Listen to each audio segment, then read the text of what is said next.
Hello guys, this is 5th generation Hobby Shop and welcome to another unboxing and testing. Shoutout kay Sir Jesse.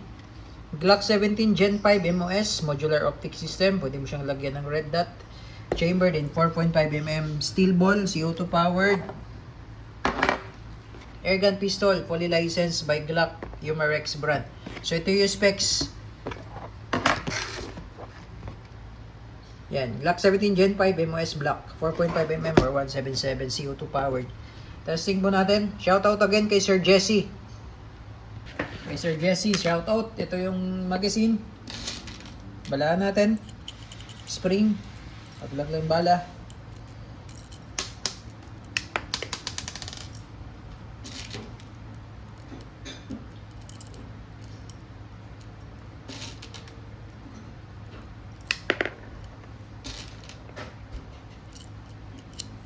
$17 rounder. Tapos yung silicone oil. So itong unit na to wala pa po kasamang plate, sir. Wala pa pong kasamang plate ng red dot. Bali pagka bumili kayo ng red dot optic, automatic yan. May mga kasamang plate po yan. Sabihin nyo lang pang Glock para yung red dot optic na compatible sa Glock.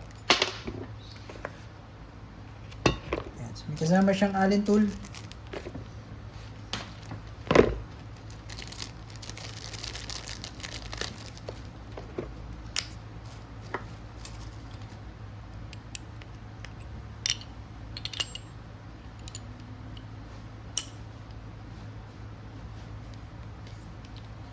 Piit lang. Tamang higpit. Okay, so meron siyang safety sa ilalim, sir. Yung safety niya, ayan. Safe. Pag red, fire. Trigger niya po malalim. Yung trigger niya malalim. Sagad niyo po sa dulo ang trigger. Malalim. Pagka ganyan po, hindi po yan puputok, no? Sagad niyo sa dulo ang trigger. Okay, testing Glock 17 Gen 5. Shoutout kay Sir Jesse.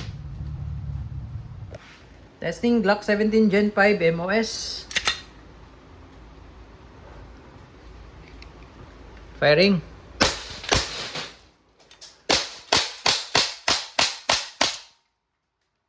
Slide, release mag.